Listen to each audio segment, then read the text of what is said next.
Welcome back to the show, everyone. I'm Ben, and today we are diving into a topic that literally makes my mouth water just thinking about it. We're talking about the burn, the sting, the glorious fire of spicy food. And I'm Maya. Now, full disclosure for our listeners. Ben is the guy who carries a bottle of hot sauce in his backpack. Meanwhile, I think black pepper is a bit much sometimes. I'm the skeptic here. I just don't get it. Why do people pay money to feel like their mouth is on an actual stove? I know. It sounds like a form of torture, right? But Maya, there's actually a whole science behind why people like me crave that heat. It's not just about the flavor. It's about the chemical rush. A chemical rush? From a taco? Explain that to me, because it feels more like a biological warning sign to stop eating. So, here's the cool part. There's a compound in chili peppers called capsaicin. When you eat it, it binds to sensors in your mouth that are actually meant to detect heat, like physical temperature heat.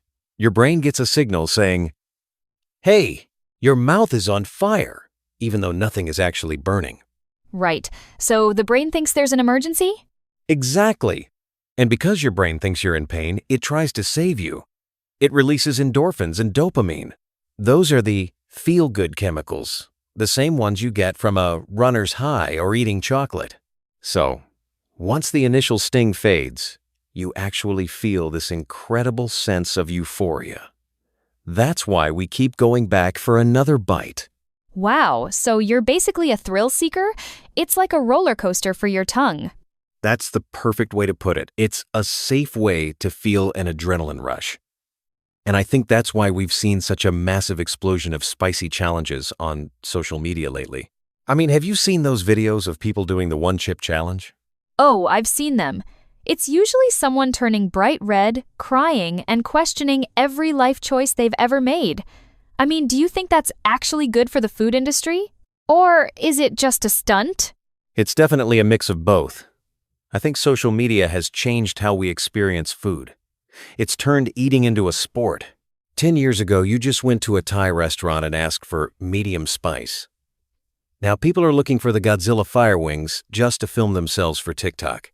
It's created a global community of chili heads who trade seeds and grow the world's hottest peppers.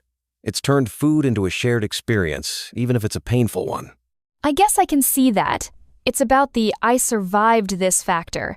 But honestly, Ben, for someone like me, I feel like I'm missing out on flavor because I'm too busy trying to breathe. Every time I try something spicy, my taste buds just shut down. Is there a way for a normie like me to actually enjoy the heat without the trauma? Definitely. You can't just jump into a pool of lava. You have to build a tolerance. It's like training for a marathon. You start by adding just a tiny bit of mild salsa or pickled jalapenos to your meals. Your pain receptors actually become less sensitive over time.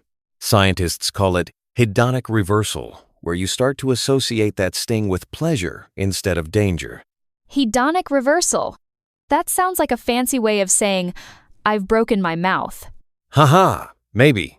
But really, another tip is to focus on the variety of heat. Not all spice is the same. Wasabi hits your nose, while habaneros hit the back of your throat. If you're scared, try things that have a bit of sweetness or fat to balance it out. What is the K? Maya. Speaking of fat, let's talk about the emergency exit. When I've accidentally eaten something way too hot, my first instinct is to chug an entire gallon of ice-cold water. But I've heard that's actually a terrible idea? Oh, it's the worst thing you can do. See, capsaicin is an oil-based molecule. And as we know from science class, oil and water don't mix. When you drink water, you're just washing the spicy oil all around your mouth and throat, spreading the fire. That explains so much. No wonder it feels like I'm just making it worse. So, what's the actual cure? You need something with fat, or a protein called casein. That's why dairy is the gold standard. Milk, yogurt, or even a spoonful of sour cream. The casein acts like a detergent. It literally pulls the capsaicin off your receptors and washes it away.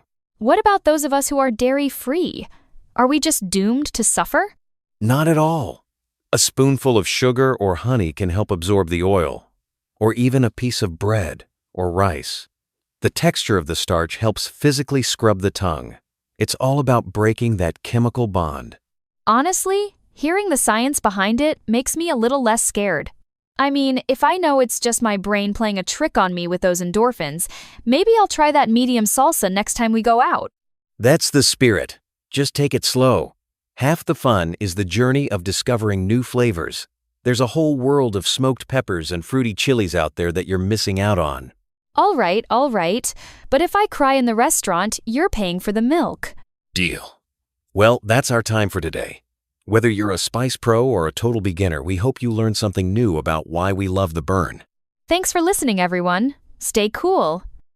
Or stay spicy, I guess. Catch you in the next episode.